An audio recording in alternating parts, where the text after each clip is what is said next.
नमस्ते, मेरा नाम Laharchand Gogri, pure white investments private limited. हम हमेशा कहते हैं सोच समझ के इन्वेस्टमेंट का निर्णय लीजिए, लेकिन क्या आप जानते हैं सोच समझ के लिए हुए निर्णय भी गलत जा सकते हैं? क्योंकि निर्णय लेता कौन है? ज्यादातर के अपना ब्रेन, माइंड। और माइंड हमेशा कोशिश करता है शॉर्टकट्स लेने का, और शॉर्टकट्स में कभी कभी एजम्पशंस कर लेता है और एजम्पशन से इलॉजिकल डिसीजंस बना लेता है।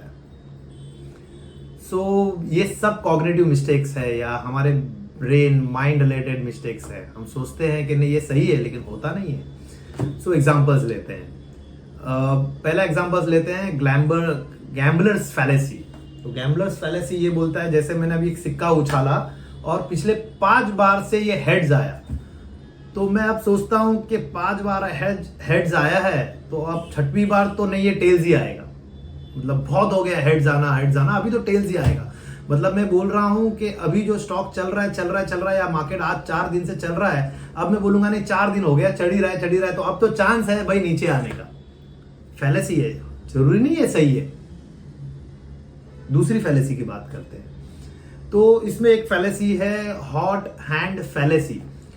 5 दिन से मार्केट चल रहा है और ऊपर की तरफ चल रहा है, तो आप बोलेंगे नहीं यार 5 दिन से चल रहा है, स्टॉक चल रहा है, तो 6वें दिन भी ऊपर ही चलेगा। ये तो ऐसे हो गया कि विराट कोहली ने 3 मैच में 3 सेंचुरी मार दी, चौथे मैच में भी सेंचुरी मारेगा। ये जरूरी है क्या? सारे माइंड के बायस से जरूरी नहीं है। डेटा देखो, डेटा क्या बोलता है। एक और फैलेसी है base rate fallacy. Base rate fallacy है मतलब मैंने कुछ एकदम सोच समझ के निर्णय लिए, कुछ डेटाबेस रखे मैंने कि नहीं 5 साल का इसका प्रॉफिटेबिलिटी ये है, इस कंपनी का बिजनेस ऐसा होगा, मार्केट का ट्रेंड ऐसा होगा, इतना नंबर्स आएगा, ये पीई के भाव पे मेरे को लेना चाहिए।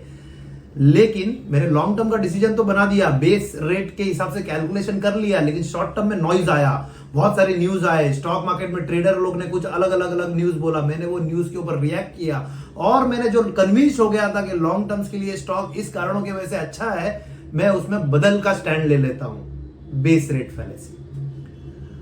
अब इस पे अपना माइंड है ना, जो नॉइज अभी तात्पुरता क्या चल रहा है उसके हिसाब से डिसीजन लेता है। बहुत बार कोई स्टॉक्स बहुत अच्छे होते हैं, इन्वेस्टमेंट्स के डिसीजन आप जब लेते हैं बहुत अच्छे होते हैं, लेकिन वो मेन स्ट्रीम मीडिया में नहीं है और न्यूज में नहीं है।